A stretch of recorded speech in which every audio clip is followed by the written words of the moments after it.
Dare to enter Crow's Quill's books, where tales of forgotten realms and fearless souls come alive. Today's journey, Operation DarkStar, Chapter 7 to Chapter 10, by Mark Lindsay.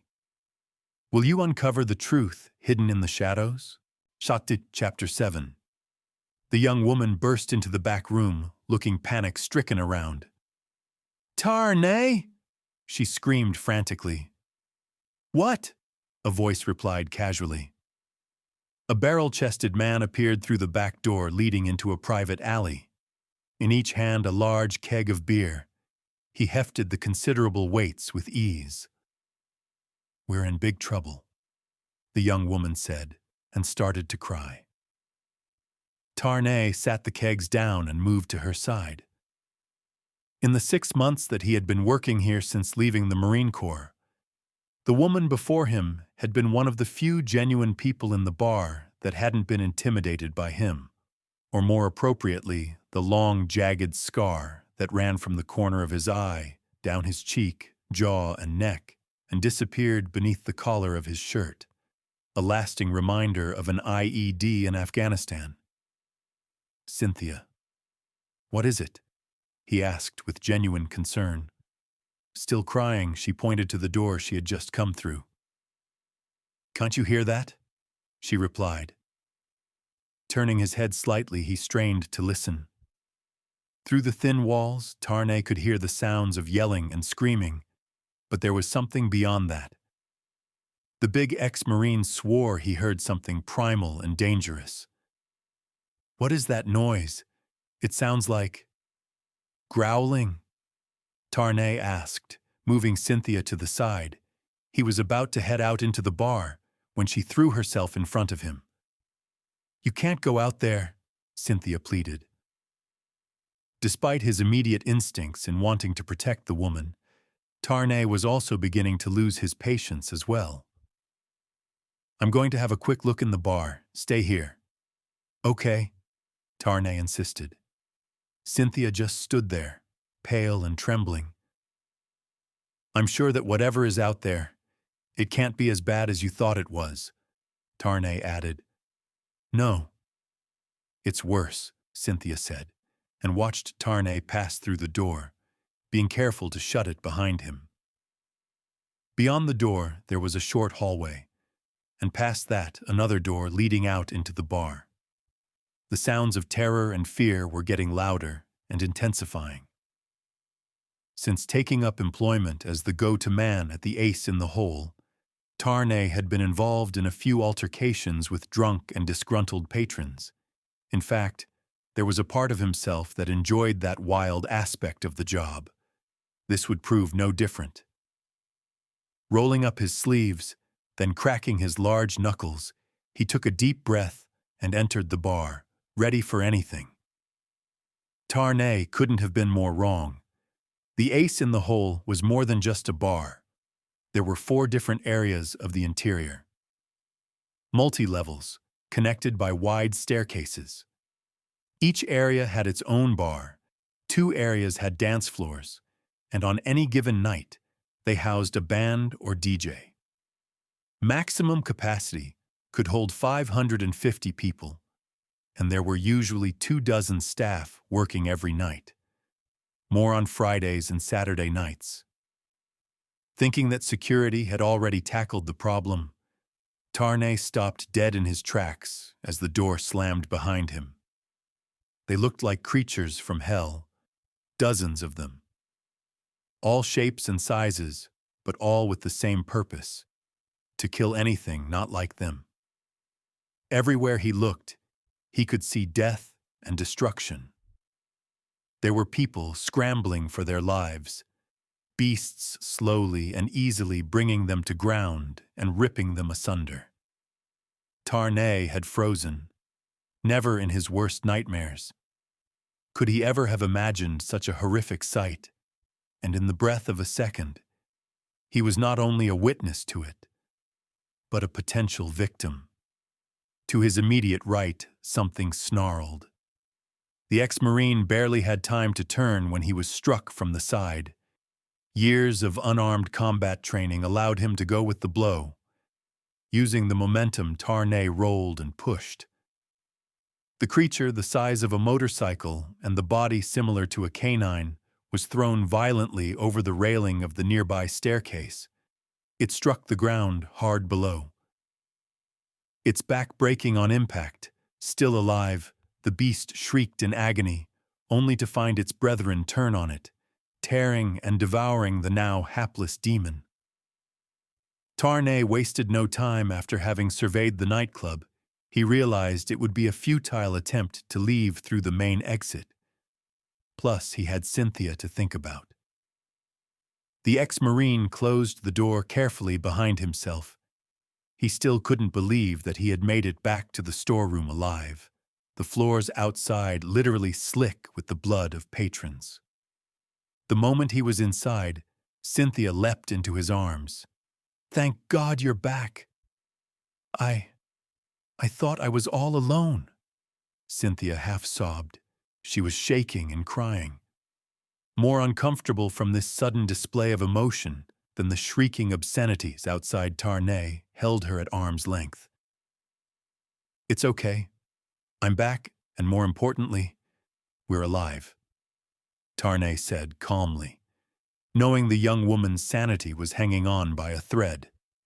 He was careful with what he said next. "We're still alive. For now." Cynthia let out a ragged breath. "I promise that I won't leave you again. But we need to get out of here," Tarnay added. In the back of his mind, he was thinking about the extent to which this nightmare was occurring. Was it just contained to the club, or did it extend to the world beyond? His memory drifted back to what he had just witnessed outside these doors. "How? Where will we go?" Cynthia asked. A good question, he thought. "The how, I have an answer for that," Tarnay replied, walking over to a steel locker and spinning the numbered wheel back and forward on the combination padlock until it clicked open. Opening the clasp, which was half rusted over, Tarnay flung open the door and removed the Mossberg semi-automatic shotgun within. There were 2 boxes of 12-gauge shells on top, and Tarnay immediately started to feed the rounds into it. Turning to face Cynthia, he cocked the weapon and dropped the remaining rounds into the pockets of his cargo pants pockets. "As for the go part of your question, there's a secret exit," the ex-Marine added. Chapter 8. The moment the scientists at the Wagner Institute unwittingly activated Operation DarkStar, they had set in place a series of events that would now prove terrifying for all of the inhabitants of Earth. As the black essence of the meteor was released into the sky and began to merge with its atmosphere, a dark and almost impenetrable screen blocked out most of the light from the sun and pitched the world into eternal night. As this occurred, black portals began to appear in every city, country, and continent across the globe. Varying in size, some were as small as a manhole, others as big as an airplane hangar. The moment they formed, things, creatures, and abominations from another dimensional abyss began to emerge. Much like the animals that inhabited the Earth, there were countless variations. Some humanoid in shape, others with a giant mass similar to an elephant. Beasts that moved by tentacles or were winged. Creatures with spider legs, others with appendages and claws you'd find at the bottom of the ocean. The only thing that these organisms seemed to have in common was the obsidian-like color of their skin and the red glow of their eyes. Operation DarkStar was supposed to bring a new era of clean and limitless energy to humanity. But the moment the switch was thrown, the black meteor with a surface like polished glass began to draw on the Earth's existing energy. Electricity, nuclear, anything used by man to power their homes, factories, and communities were now fuel for the darkness. The more it siphoned, more black portals appeared, and with them, more monsters to kill, harm, and destroy. Areas already experiencing night were too slow to react to the threat. By the time alarms were raised, The menace had taken its chaotic control. Elsewhere around the globe, where day was fast becoming night, politicians and leaders attempted to use century-old methods of reasoning and planning, which crumbled quickly in the face of madness and anarchy. The people panicked and did what they always did: fought each other, ran, hid. The creatures from the void cared not for diplomacy and reason. Theirs was only a desire to kill and feed, and like insects from a hive mind, they worked together to hunt and devour. Even disciplined armies were slow to respond. Used to foes that followed a code of warfare, and for the most part a sense of humanity, something that was now inconceivable. Using every weapon in their arsenal, and in some cases those of an atomic nature, they fought back against the armies of hell, only to find that for every fiend they erased, another two were ready to fill their void. It seemed that their numbers were limitless, their stamina never-ending, and their hunger without equal. Within hours, like a tsunami, the black wave of horror swept the globe. Chapter 9. He raced into the walk-in closest and jumped into a pair of jeans, t-shirt, and sturdy leather boots, then thrust the clothes hangers aside, revealing a large gun safe. Lieutenant Scott Lane swiftly keyed his way in. The Delta operator was quick to arm himself with a modified M4A1 assault rifle, Sig Sauer P226 9mm pistol, and as much ammunition as he could carry. And despite all this, he still felt naked. He was contemplating his next move when the windows to his apartment were shattered, and creatures cloaked in darkness entered. Despite the initial shock, his years of training kicked in. With the M4 raised, Lane strode into the living area. His muzzle lit up the darkness as he targeted and fired upon the monsters now in his apartment. Several dropped and exploded as high-velocity rounds tore them apart. More poured in from the now open window. Screaming in rage and madness, they would not be bargained with or frightened away. Lane gritted his teeth as he contemplated his Hail Mary. A one-time trick that was to only be used as a last resort and could only be performed once. The Delta officer rolled to one side, near a plain timber table by the wall. It held a simple lamp, which he knocked from its perch, revealing a secured switch, which he wasted no time in flipping. A small LED light next to the switch began to flicker. Lane pivoted and dived into his bedroom. Seconds later, a small but intense explosion rocked the apartment and incinerating anything within a 3-meter radius. Chunks of plaster and timber from the ceiling and walls covered the huddled figure of Scott. Where the small C4 explosive had gone off, it had become disturbingly quiet. Only the sounds of the demonic creatures from the street could be heard howling in the distance. Every second now counted. Scott knew he had bought himself a little time, but it wouldn't take those things outside long before they renewed their efforts to find and kill him. Managing to make his way out into the apartment hallway, he had completely forgotten about the other occupants in the building, who all had the same idea as his and were attempting to get out of the building at all costs. The hallway was in utter chaos, as a swarm of people were all attempting to get out, either via the stairs or by the elevator. He screamed a warning to a large family as the doors to the elevator closed behind them, his voice drowned out by the fire alarm screeching overhead. At the end of the hallway, a large, muscular man had knocked a frail old man to the ground, his wife now screaming in fear. "What's going on?" Scott insisted, his M4 slung and at his side. "He's got our car keys," the woman replied. She was now at her husband's side, the man's nose smashed and bleeding. "Is that true?" Scott asked. He could see the keys in the other man's hand, his temper now lost. "This has got nothing to do with you," the muscular man said, his face flushed red. He had been caught out. but his pride wouldn't allow him to back down. Scott picked him immediately as someone who used his size to intimidate and bully anyone around him. I don't have time for this, the bully thought, growing impatient. Scott was shorter and about 40 pounds lighter, a fact that had also registered on the larger man's face. He stepped forward and clumsily attempted to grab Scott by the throat.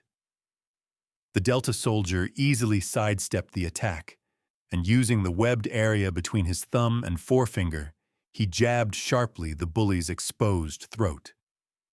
The pain was instantaneous and violent. The larger man fell to his knees, clutching his throat, dropping the keys in the process. Scott was quick to hand them over to the crying older woman. Not waiting for a response from the old couple and not giving the lying bully a second thought, he stepped over him and made his way to the stairwell. The stairwell was full of people fleeing. The fact that Scott, who was armed to the teeth, barely registered with anyone, lent towards how dire the situation was. Scott could hear screams coming from below, and they were currently 7 floors up, and with the fresh screams below, the throng of residents had turned and were now moving quickly in the direction of the roof. "Stop! Stop!" Scott yelled out in a desperate attempt to halt the panic. However, his voice was drowned out by the terrified people. Roars of the incoming creatures echoed up the stairwell. Residents were now stampeding, some getting trampled in the riot. Knowing that all control had gone, the Delta operator opted out, stepping aside and letting the mob through. Spying a maintenance doorway, he shouldered his way past, quick to shut the door behind him. Activating a small torch attached to his M4, he cleared his immediate area. It was literally a walk space that gave the maintenance supervisor access to the building's electrics and plumbing. The door behind him was thrown open. Scott spun on his heels, his M4 raised, then lowered as a mother in her mid-40s appeared. In each hand, a boy and girl, both young. All were crying and scared out of their wits. "You need to get to safety," Scott said, the words feeling weak and ineffectual. "And go where?" the woman replied. "Take your kids and go back to your apartment," Scott said firmly, trying not to look at the faces of the children. "Everyone in this apartment knows about you." "Well, not exactly, but there are rumors of you being some kind of government agent or soldier. Please, take us with you," the woman pleaded. Scott was torn. The sounds of demonic beasts could be heard, as well as people dying horribly. To send the woman away was to sentence the 3 of them to death. He also didn't want to be slowed down. "I don't know where I'm going. It could be dangerous," Scott said lamely. The woman cocked her head towards the door behind her. "More than that," the woman replied. Scott could no longer ignore the children. "What are their names?" Scott asked, knowing the answer would change everything. "Tommy and Rosalind," the woman replied. She sensed the conversation had swung her way. Although she was afraid, she might say something that would turn the soldier away. "Whatever I say, you'll do. No questions, no hesitation." "Do I make myself clear?" Scott said firmly. The woman nodded. "One last thing. Your name?" Scott added. "It's Bethany," she said. "Well, Bethany, I think it's time we leave," Scott said, trying his best to put on a determined, reassuring expression. Bethany nodded. Pulling her children close, she moved quickly behind the Delta operative, who was slowly and methodically making his way down the maintenance tunnel, a tight beam of light from his M4 illuminating the way. Chapter 10. The beast pounded the outside of the armored door. With each attack, the door slowly began to buckle and twist under the onslaught of the hellhound. Meadow attempted to block out Kira's whimpering and focused on keeping his nerves steady. Not much longer now, he thought to himself. The weight of the AK-47 was comforting in his hands. In the few minutes that they had been hiding in the armory, he had managed to completely kit himself out in a bulletproof vest, modified AK-47, all black and enough ammunition to storm the White House. One of the hinges burst under the strain from the creature on the other side. "Stay low. Do exactly as I say," Meadow ordered the young woman. There was no response. He knew there was no time to walk her through what was about to come next. Seconds ticked by that felt like hours. Despite the chill in the night air, the detective was sweating. The pounding outside had stopped. Relief washed over Meadow. "We just need to wait the night out," Meadow whispered, just as the door exploded inward. Buckling under the brute strength of the beast, it entered slowly, roaring its superiority. Meadow's first impression of the beast had been like a lion. Now that he was staring into its blazing eyes, it appeared more like the offspring between a goat and crocodile, complete with a gaping mouth full of teeth and curled horns. The detective was temporarily awestruck by the demonic apparition as it slowly entered the armory, certain of an easy meal. Kira's scream shook him from his stunned inaction. Meadow squeezed the trigger and unleashed a full 30-round magazine of 7.62 into the creature's face. It dropped to the ground with a thud, its head completely destroyed. Kira's screaming still in the air long after his trigger finger registered an empty click. Moving to Kira's side, Meadow grasped her firmly by the shoulders and placed a hand over the young woman's mouth, her eyes large and in shock. "You need to stop. I know this is terrible, but if you keep screaming, you'll only bring more of these horrors down upon us."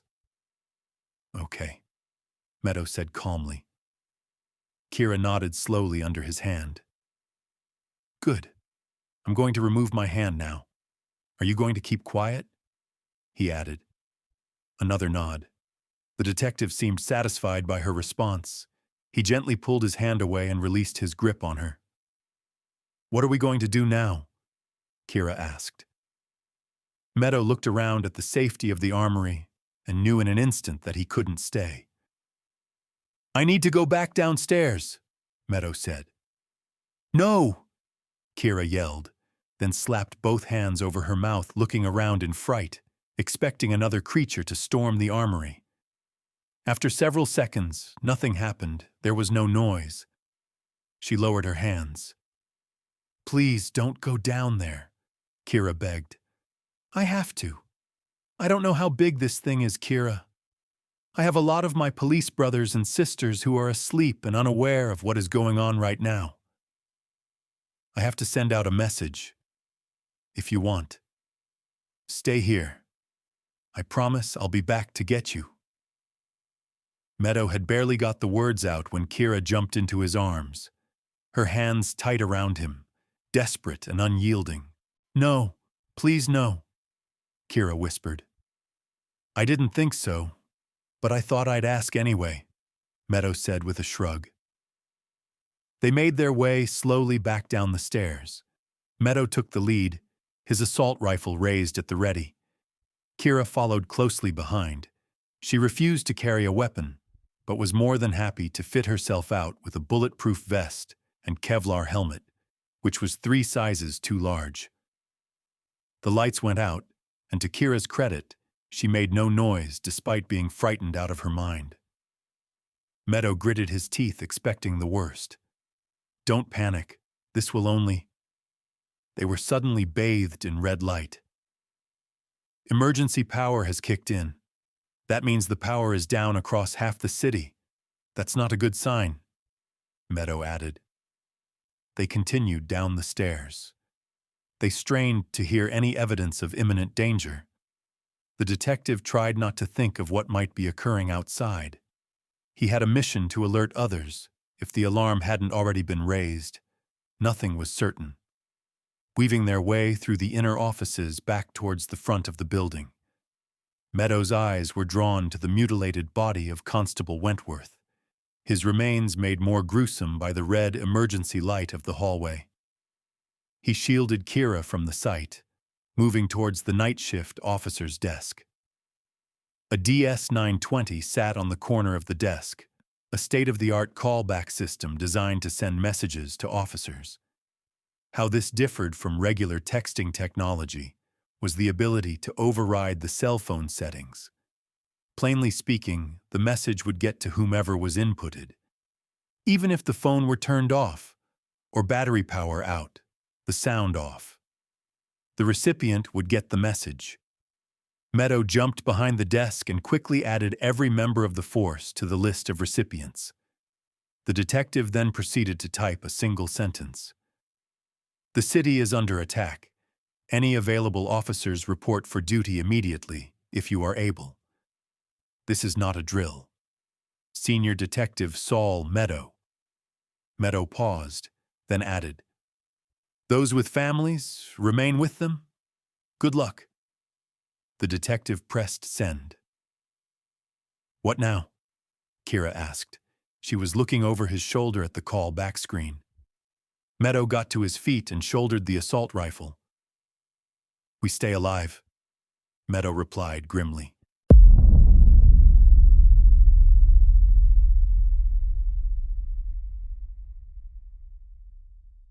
That seals today's tale in shadows. We hope Operation DarkStar has drawn you deeper into its enigma. Return soon to Crow's Quill's books, where the next chapter awaits, whispering secrets yet untold.